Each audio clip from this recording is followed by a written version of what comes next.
So if I get the picture right, you have these cells, these membrane surrounded cells in some liquid.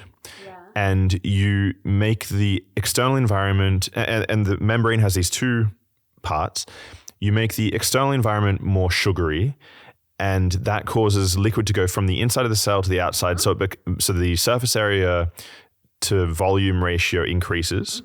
And so eventually you get the contraction of the internal layer and it separates into two. It separates into two. But so then I have two questions.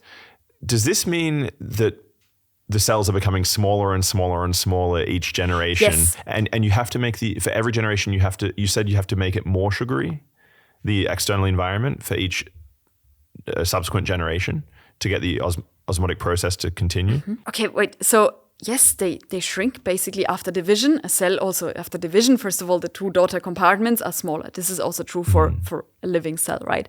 Now, basically you need a mechanism. Division alone is not enough. You need a mechanism for regrowth, right? And in our case, we just feed extra lipids. We can grow compartments by feeding them extra lipids, so eating fatty. Like after the sugary diet comes the fatty diet, so to say. So once you have sorry for interrupting you. Once you have a cell that's formed, somehow easier to then make a bigger cell just by feeding them lipids. Yeah. Okay. Yeah. Okay. So we basically, again, there's of course many details to this. It's a very superficial picture that we are painting here. So what we are doing in this case is we are actually using, again, DNA nanotechnology to fuse the respectively other type of lipid. We have preformed liposomes and so on. So it's not like we can just, divide, grow in multiple cycles yet. So we are not there yet, right? So, but conceptually, there are ways to actually think about this, and there are ways to get there, I believe. Because what this tells us in the end is that division is not so unachievable, is that actually all you need is osmotic gradients and is line tension, or there's a second way of doing it, spontaneous curvature, so membrane curvature. So, and this you can actually get in quite simple ways. So for instance, membrane curvature you can simply get by absorbing things on the membrane. This alone is inducing curvature.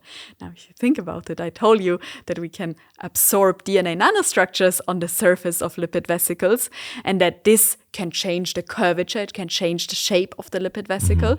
So now you see, if you put now these kind of worlds together, so to say, you could see how you could potentially dream about genetically encoding division, right? Imagine you have a DNA gene which encodes for an RNA origami, which changes the curvature, and then, then you could basically dream about genetically encoding division. But yeah, and then you need regrowth and all of that. So there are steps to be taken, but there's also, I think, clear solutions of how we can get there. And this is what I'm saying. There's one step I don't quite understand. So you can regrow the outer lipid membrane, but then how do you refill them with liquid on the inside? Do you then dilute the sugary external environment so that then the osmotic process goes back in the other direction? How do you... Yeah, I mean, in the growth process itself, you can basically take care of that, because when you feed small liposomes, tiny lipid bubbles, you can fill them with the exact right, or you could think about filling them with the exact right solution so that you kind of balance it out in the growth process, so to say. So you can take care of that while growing, so to say.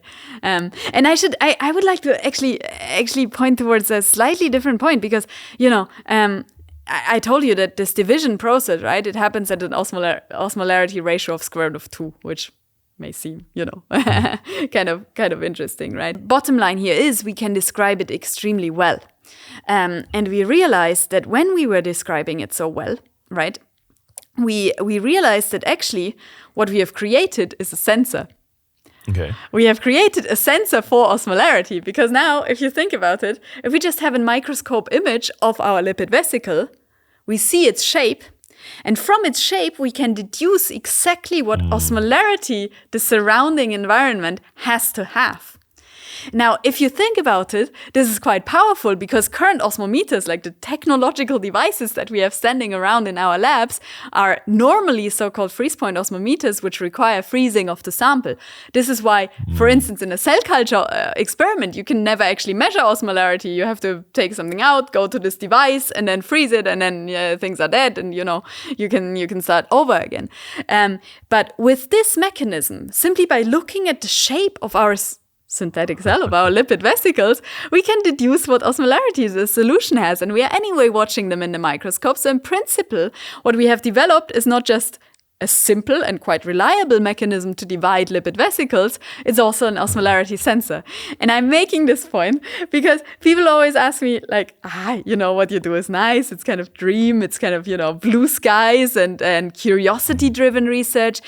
And I want to make this pitch for curiosity-driven research because because there are technologies that we discover on the way that are kind of unpredictable. So if you had told me build an osmolarity sensor, maybe I would have taken the sensor that is already existing.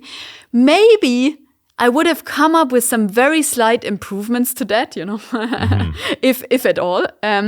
But certainly I wouldn't have come up with something entirely new, right?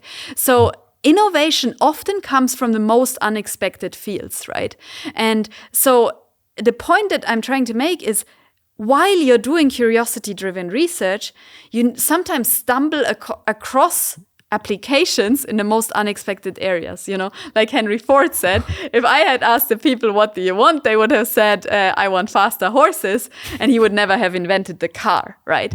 And in a similar way is how I see our research, right? I dream about a synthetic cell. And once we are there, I'm sure we can talk about applications of that later.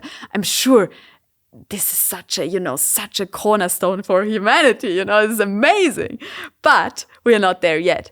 Doesn't matter, because the journey towards it is worthwhile. Because we are developing technologies that we simply stumble across, and we patent them, we follow up on them, and we are trying to make the world benefit from it, right?